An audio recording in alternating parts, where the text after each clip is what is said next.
All right, final mission. Sounds ominous. Well, I mean, it's the final time we see several things. What exactly the name of this one is there for, I'm not entirely certain. One could argue that it's Wesley's final mission before he goes to Starfleet Academy and hopefully never bothers the crew of the Enterprise D ever again. Yeah, we know that's not going to happen. Wesley is as unkillable as a cockroach. Um, this guy though, he dies. This planet never seen again.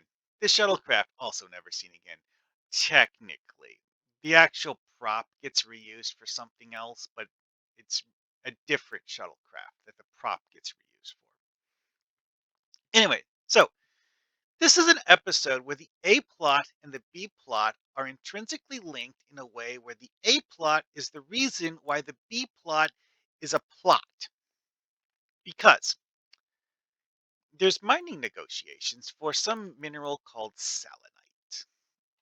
I personally suspect that the writers misspelled selenite because of the fact that um, later on, when the miner guy dies, he gets encased in what looks like it might be a selenite crystal because it's a selenium compound. Yeah, clear form of gypsum. Ca- uh, calcium silicon oxide.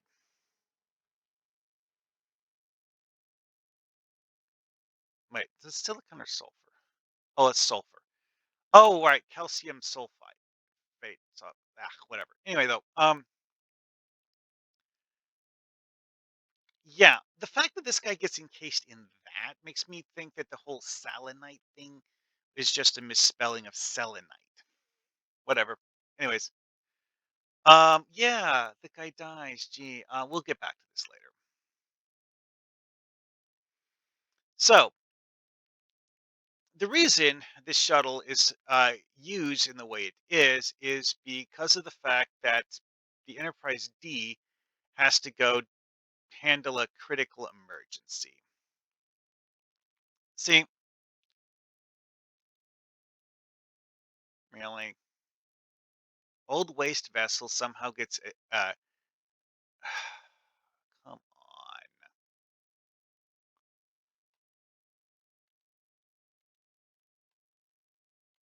on. Anyway, so an unmanned garbage scow was in orbit of the inhabited planet Gamelin 5. Now, here's an interesting thing. Whose garbage scow was it? mm Also, why the hell was it so radioactive that it was um, uh, able to kill people from orbit with its radiation? If it's something that energetic being stored in the garbage scow, wouldn't you think that it would be a valuable, if dangerous, resource? Just saying.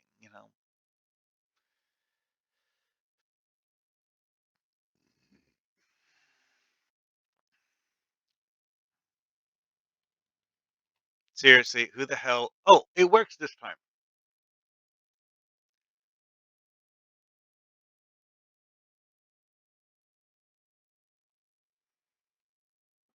Okay, large unoccupied sublight freighter. TNG studio models.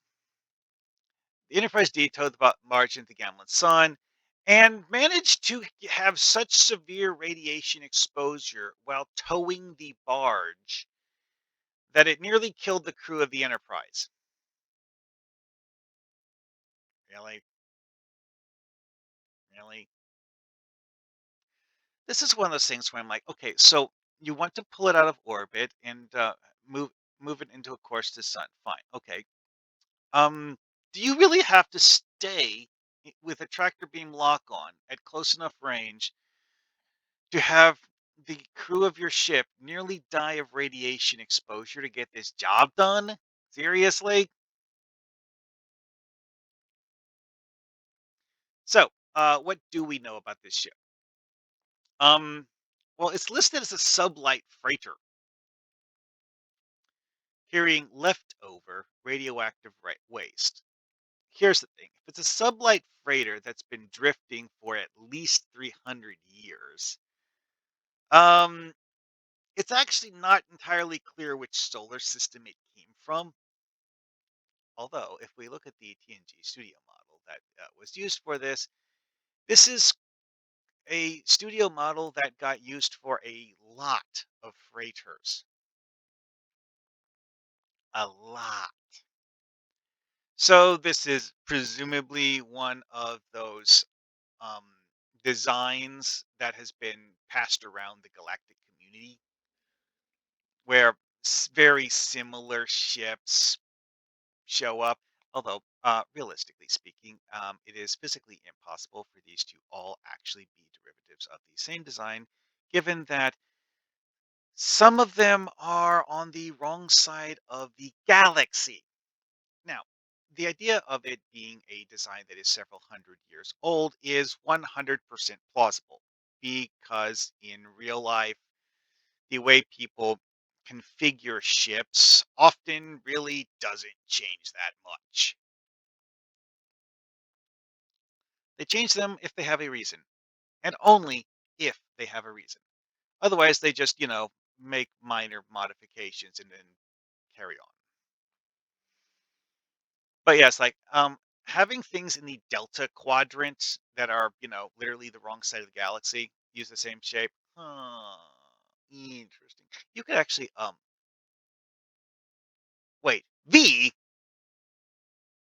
Really? Okay. The original model was made using things left over from the miniseries V. Okay then. That's a completely different IP.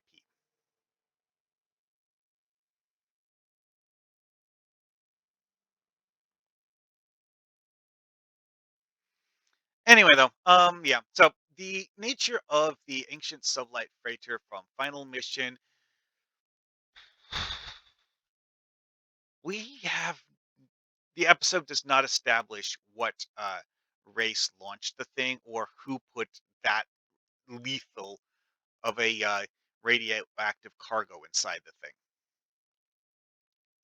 At any rate, though, it is the thing that keeps the crew of the Enterprise busy for the majority of the episode. And the reason why Picard and Wesley get left to their own devices for the majority of the episode and have to avoid dying on a desert planetoid. Let's see here. What is lambda pause, anyways? In Pentaurus 3b. In other words, it's a moon, a semi-habitable moon, mind you. Now, one thing about this semi-habitable moon is that it has things on it that aren't natural. Okay. Um,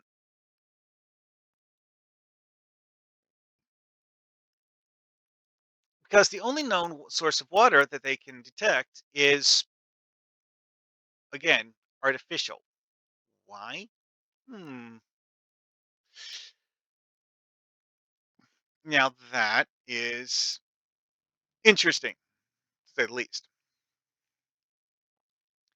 Now, like, why does it have an armed drone that kills people in order to protect these fountain of water?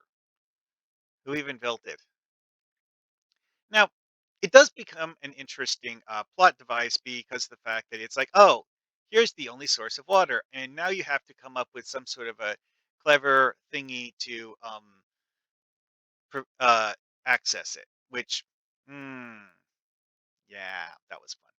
One of the things about this episode that was particularly noteworthy is the fact that this is one of those episodes where Wesley openly talks about how he views Picard as a father figure to him because, as has been established many times over the years in TNG, Wesley Crusher's father, Jack Crusher, died when he was a small child, and thus he has grown up mostly with just his mother to look after him, and that his time on the Enterprise D, he developed an attachment to Picard as a sort of surrogate father.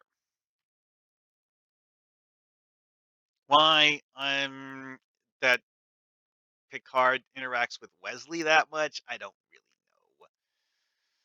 The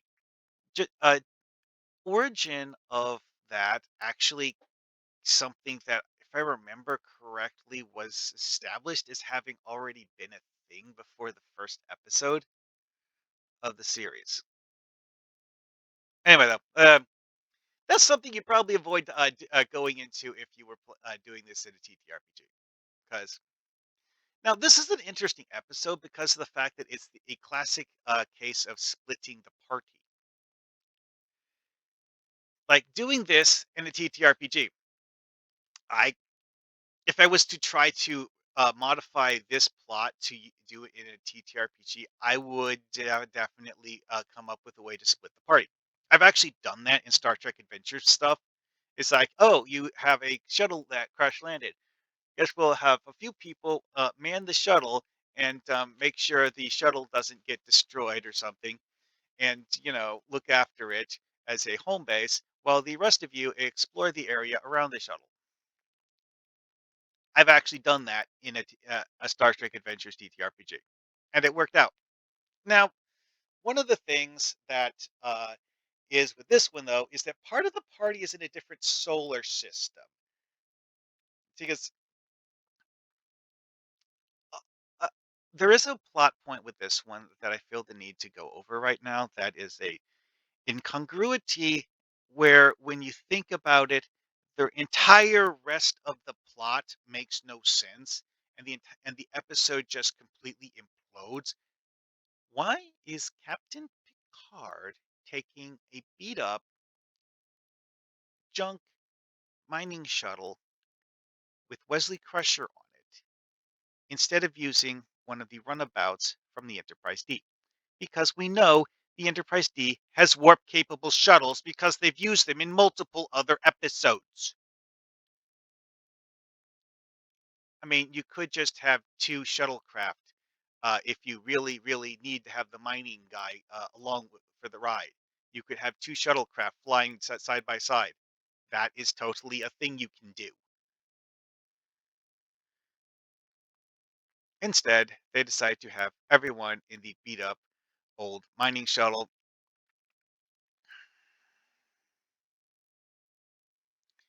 instead of having Picard use one of the much nicer shuttles that is on the Enterprise. Okay, then. So, oh yeah, let's look and see what the logic for that one was, anyways. But yeah, it's like Picard actually goes to the time and effort of marking their path as they move along because they know they can't stay in the shuttle because the shuttle is completely lifeless at this point. Doesn't have air conditioning or anything like that in it, and it'll just get super hot in there. So they're just like, okay, time to leave. Bling. Like, there's one thing we can see with the limited tools available to us that looks like it might be vaguely hospitable, so we're going to walk towards that. And like I said, Picard is making directional markers so that they can leave a path behind so that people would know where they went.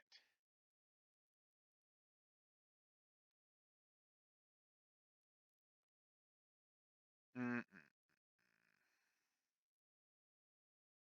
To be quite honest, while they put this in as a plot point, they also established that whatever this liquid is that Durgo's drinking, he doesn't actually have all that much of it. Also, it's alcohol.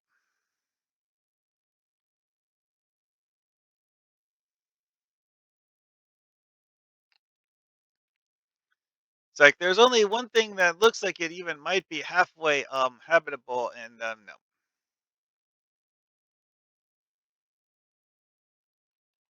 Anyway, so what was the specific logic here? Okay, so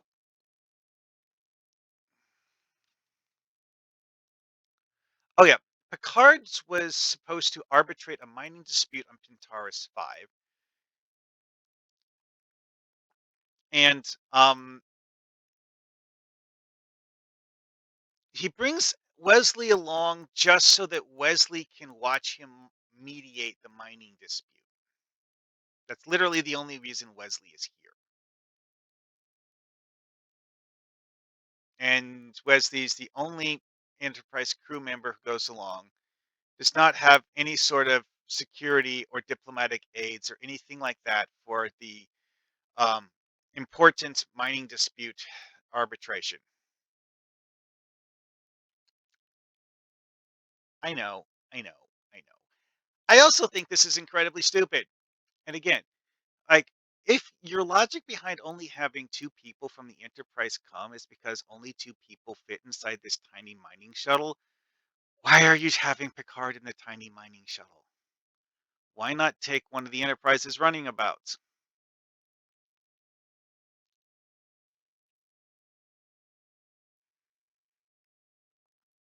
Again, you can have the mining shuttle, have the runabout follow it or something.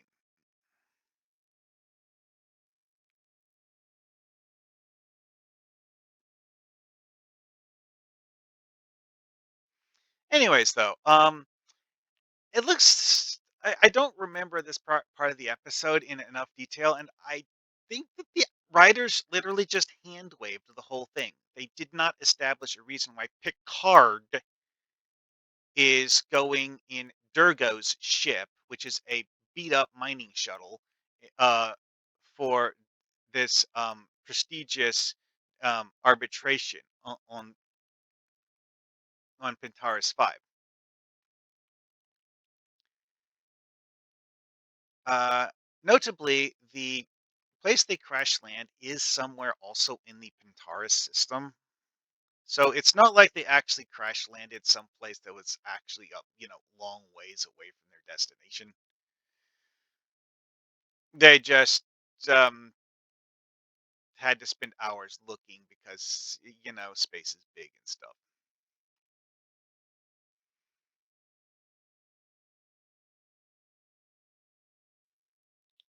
Anyways, though,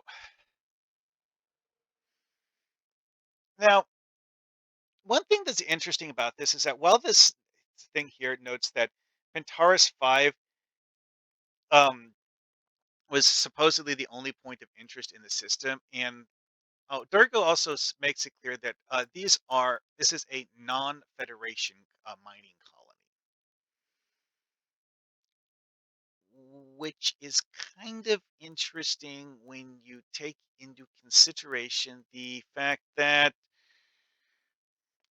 it's like I've mentioned in certain other episodes where Star Trek does this thing where it regularly has near human races, and Durgo is a near human race. He's not actually human. If you take a close look, they did put this makeup on him to give him these crusty looking eyebrow ridges. Uh,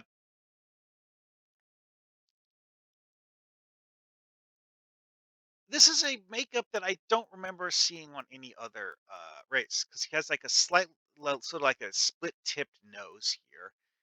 This nose ridge is something similar to what you would see on a Bajoran, but that's literally the only aspect of this makeup that looks similar to stuff I've seen in other ones. One thing that's noteworthy here is that it has like these like cracks almost going up on his forehead. That's kind of cool.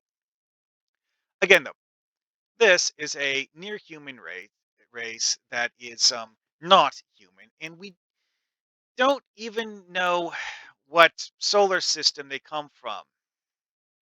They might actually be native to the Pentaurus system. We don't know. Although, if they are native to the Pentaurus system, the fact that they don't know about the stuff on Lambda Paz, which is interesting hyper science or whatever. Mm, hmm. Like seriously, it's played off in the episode as a form of ancient ruins from an unknown race for an unknown purpose, and literally it's like, we don't know what this thing is. All we know is that it's there, which actually works as a plot development. It really does. It gives you a setting where you have the sense of wonder and curiosity. It's like, wait a second, this isn't a thing that we were expecting to see. Anyway, so doing this in a TTRPG, like I said before, is that I would totally have this as a thing where you split the party. It's like some of them have to go deal with the trade negotiations. Some of them have to deal with the radioactive cargo freighter,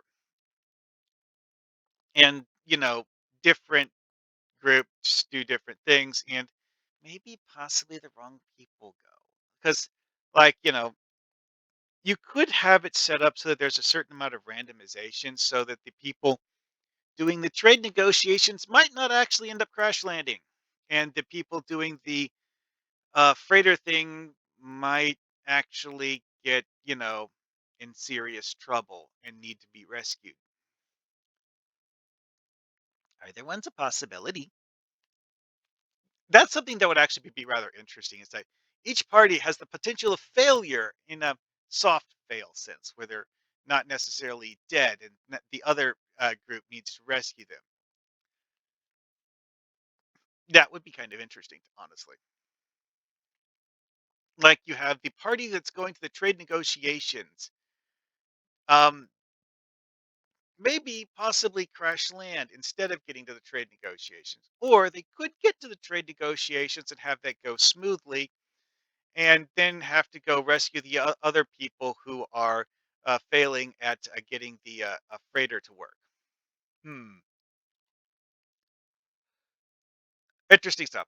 Also noteworthy here is this moon has a unique name, Lambda Paz, yet it's seemingly completely unused for anything.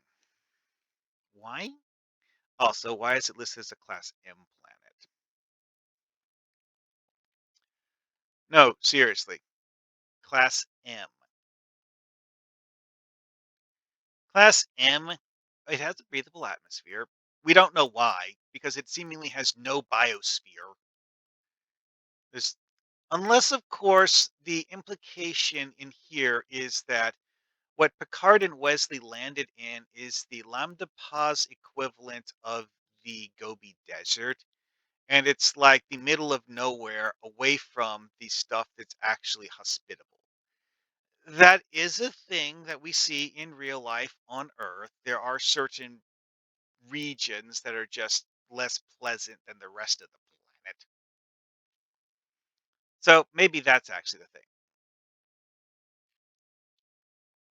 But that's not established in the episode. And if you're going to use this as a plot device in a TTRPG, have fun using whatever twist you want because the episode doesn't tell us. So you free to make up whatever you want because this screen part here looks like it might have vegetation. I'm going to guess that Picard crash landed over here somewhere.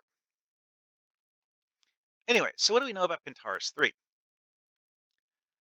Um, hmm, at least two moons, one of which is Lambda Paz. Third planet of the Pentaurus star system. Oh yeah, barely M class. Yeah, okay, sure. Don't they have class D or class H for planets like that? Whatever. As we all know, the planet class system used in Star Trek is kind of arbitrary. Doesn't actually say anything about this. It's like, oh, also one of the Star Charts books lists Pentaurus 3 as a Federation member as of 2376. However, in this episode, that was 2367. So 9 years, 11 years, whatever, later, Pentaurus 3 is a Federation member, but we don't know anything about who actually lives there. So it could just be that a Federation member race owns the planet. Also, if it has a habitable moon that's an M class planet, even if just barely. But what kind of a planet is Pentaurus 3? If it has a, you know, moon that's large enough to be considered an M class planet. Usually you have gas giants with giant moons like that. In theory, a super Earth could have a moon that is a significant percentage of its mass. However, I mean, it's like with Earth, if Earth was 2 or 3 times as big and Earth's moon was 2 or 3 times as big and the orbital distance was set up right, it would not actually create massive geological effects on Earth if, Earth had a much larger moon. So it's theoretically possible that this could actually be a habitable world. Also, it doesn't have the horizontal streaks you normally see in uh, TV shows like this to indicate that something's a gas giant. But it also doesn't look like it has a biosphere. These are pink and yellow clouds. It honestly looks more like Venus in terms of, the way it looks. Anyway, though, if you play with this in a TTRPG, feel free to make up whatever you want because what we know about Pentaurus 3 is almost non-existent. We have a picture. We have a handful of details. Not much. Also noteworthy is that this is in the Pentaurus system, the same one as the mining dispute. Now, one thing that is interesting to note here about Pentaurus 5 is that we never see it. It's only mentioned in dialogue, and it is the fifth planet in the same system that has that. Now, if we go with the idea that Pentaurus 3 and thus the other one are on the warm side of the habitability zone, then this mining settlement would probably have to be on the cold side. And this does actually list it as a Class M planet. How? I don't know. Maybe it's a Hoth like ice world or something. Because all we know is that they have a mining settlement there that mines selenite. That's literally the only thing we know about it. Also, Lambda Paz has a guardian thingy that kills people by encasing them in selenium crystals. Gee, I wonder. Whatever. Oh yeah, what was Pantara Station, anyways? Dum dum dum. Oh yeah, it was mentioned as being somewhere in Pantara's system at some point. So, oh, they actually showed the star. That's nice. Dum dum dum.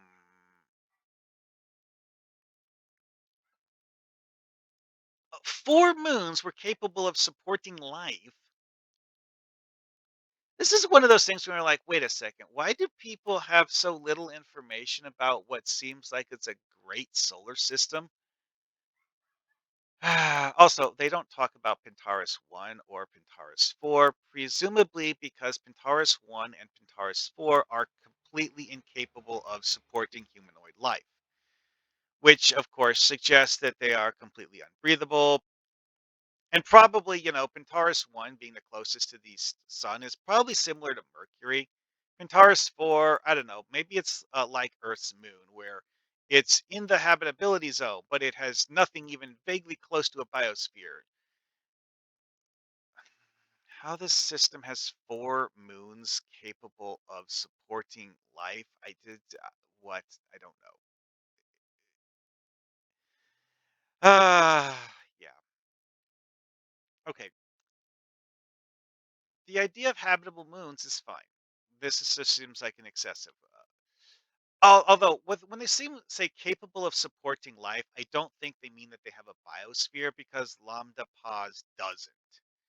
It just means that you're not going to die immediately if you crash land there, I think is what they mean by this. Dum, dum, dum.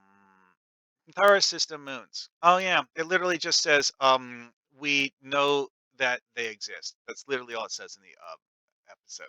Okay. Oh yeah, this is the other moon of Pentaurus 3. We see that it looks surprisingly like Ganymede. It's just a ball of rock. Anyway, so yeah, like I said, using this in a TTRPG, yeah, I would definitely split the parties. Like you have one group of them deal with the radioactive freighter, and then the other group of them do the negotiations, and complications ensue. Uh, I would definitely leave out the Wesley Crusher, a special plot device, because quite frankly, that was annoying the first time they did it, and this isn't even the first time they did it. And with that, see you later.